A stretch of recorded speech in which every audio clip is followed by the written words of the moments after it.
2 जून 2025 मेघालय।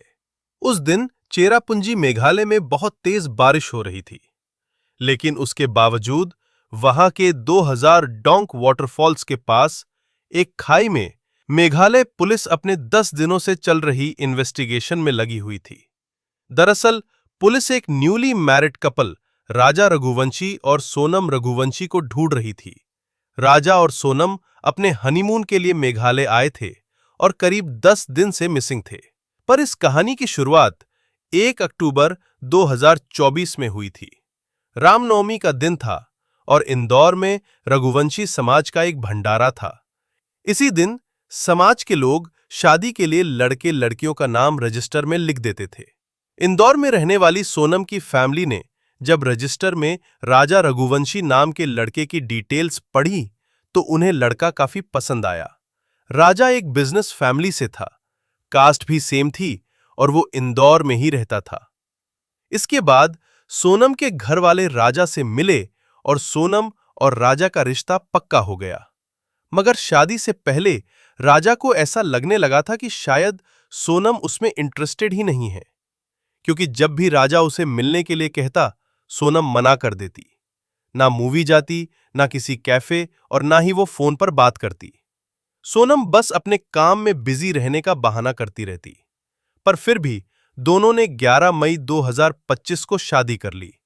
सब कुछ ठीक था और वो दोनों हनीमून का प्लान कर रहे थे। राजा ने कश्मीर का प्लान बनाया था, पर कश्मीर के अटैक के बाद उसने वो प्लान कैंसिल कर दिया और तब सोनम ने राजा से बिना पूछे मेघालय का प्लान बनाकर मेघालय की सारी बुकिंग्स कर दी।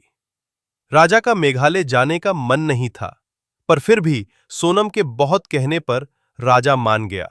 पूरा प्लान सोनम ने बनाया था। वो दोनों 21 मई को पहले गुवाहाटी पहुंचे, मां कामाख्या के दर्शन किए और 2 मई को वहां से मेघालय चले गए। उन दोनों ने वहां रेंट पर एक स्कूटी ली और दोनों मेघालय की वादियों में मजा उठाने लगे। वो दोनों साइट सीइंग कर रहे थे, फोटो खिंचवा रहे थे और उन्हें अपनी फैमिली से शेयर भी कर रहे थे।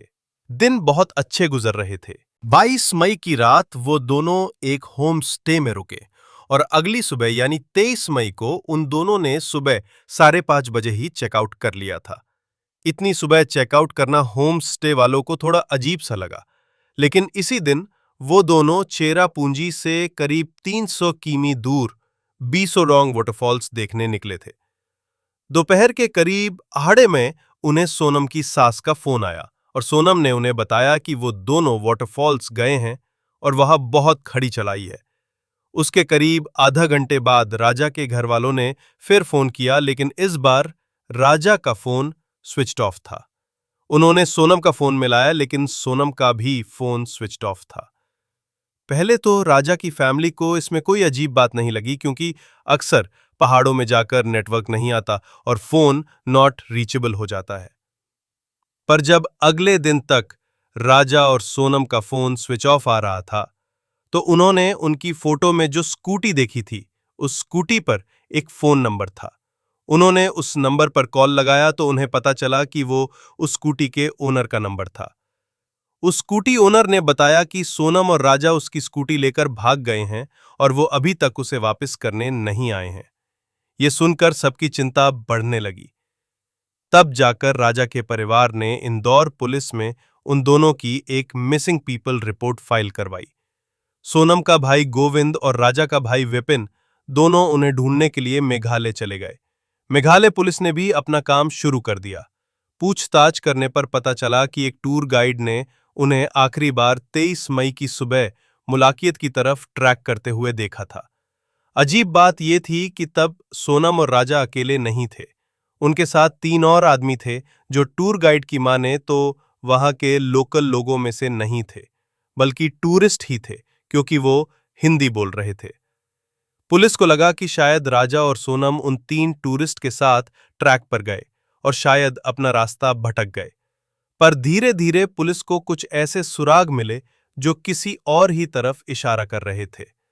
वाटरफॉल के पास सर्च करते हुए उन्हें सबसे पहले वो स्कूटी मिली जो राजा और सोनम लेकर गए थे। फिर उन्हें किसी और जगह से सोनम और राजा के बैग्स मिले। अगर सोनम और राजा रास्ता भटक गए थे तो उनका सामान ऐसे कैसे मिल रहा था? जब राजा और सोनम को ढूंढने की हर कोशिश नाकामयाब होने लगी, तब पुलिस ने एक और तरकीब निकाली। उन्होंने आसपास की खाइयों में ढूंढना शुरू किया। उन्हीं में से एक खाई में घंटों तक ढूंढने के बाद पुलिस को ऊपर से कुछ अजीब सा दिखा। जब उन्होंने नीचे जाकर पास से देखा तो वो थी एक सड़ती हुई लाश। उसका चेहरा पहचान पाना बहुत मुश्किल था और इसीलिए वो उस लाश को हॉस्पिटल ले गए। फिर सोनम और राजा के भाई को बॉडी को आइडेंटिफाई करने के लिए बुलाया गया।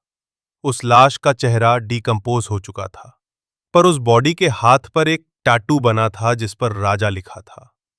उस बॉडी के साथ एक स्मार्ट वॉच भी मिली जो राजा की ही थी। मतलब साफ था, वो लाश राजा रघुवंशी की ही थी।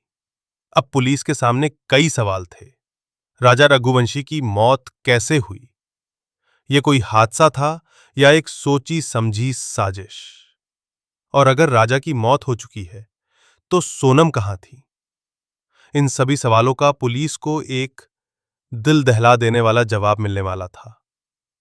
लाश के पास से पुलिस को एक कुल्हाड़ी भी मिली और जब राजा की बॉडी का पोस्टमार्टम हुआ तब यह साफ हो गया कि राजा रघुवंशी का मर्डर हुआ था।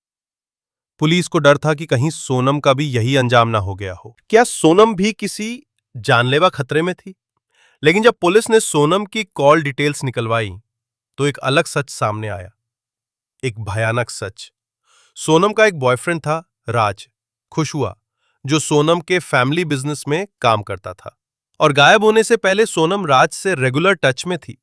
इस डेवलपमेंट के बाद पुलिस को लगने लगा कि शायद सोनम कोई विक्टिम नहीं है, बल्कि वही शायद खतरा थी।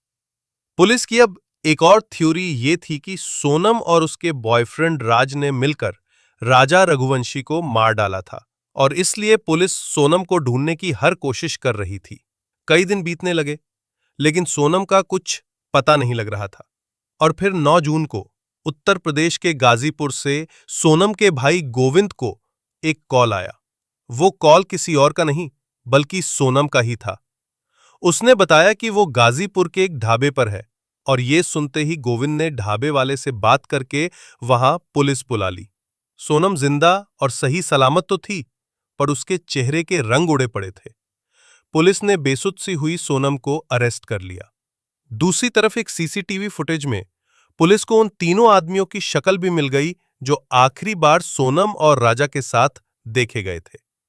पुलिस ने उन तीनों को भी अरेस्ट कर लिया। पुलिस की थ्योरी बिल्कुल सही निकली। इन घिनौने क्राइम के मास्टरमाइंड्स थे सोनम और राज। वो 3 आदमी जो आखिरी बार सोनम और राजा के साथ देखे गए थे, वो कोई आम टूरिस्ट नहीं थे, बल्कि वो कॉन्ट्रैक्ट किलर्स थे। सोनम 23 सुबह राजा और उन 3 आदमियों के साथ एक सुनसान ट्रैक के रास्ते पर गईं, जहां उन तीनों ने एक कुल्हाड़ी से राजा के सर पर वार करके उसकी जान ले ली। इस कोल्ड ब्लडेड मर्डर के बाद सोनम और वो तीनों आदमी अलग-अलग शहरों में फरार हो गए। एक-एक करके उन तीनों और सोनम के बॉयफ्रेंड राज कुशवाहा को पकड़ा गया और अब सोनम ने अपना जुर्म कन्फेस कर लिया है। उसने ये एडमिट कर लिया है कि उसी ने अपने बॉयफ्रेंड राज कुशवाहा के साथ मिलकर राजा रघुवंशी की जान ली। लेकिन अगर सोनम का पहले से ही बॉयफ्रेंड था तो उसने राजा से शादी करी ही क्यों? और राजा की जान लेना कौन सा सॉल्यूशन था? अगर सोनम में किसी बेगुनाह की जान लेने की हिम्मत थी, तो ये हिम्मत उसने शादी से पहले क्यों नहीं दिखाई? क्या वो शादी से पहले थोड़ी हिम्मत दिखा के अपने घर वालों को अपने बॉयफ्रेंड राज खुशवा के बारे में नहीं बता सकती थी? शायद अगर वो तब थोड़ी हिम्मत दिखाती तो आज राजा रघुवंशी जिंदा होता। दोस्तों, आप भी इस केस से रिलेटेड अपने थॉट्स हमें कमेंट्स में जरूर बताइए और अगर आपको ये वीडियो अच्छी लगी तो हमारे चैनल को सब्सक्राइब करना मत भूलना। मिलते हैं अगले हफ्ते एक दिल दहला देने वाली क्राइम स्टोरी के साथ।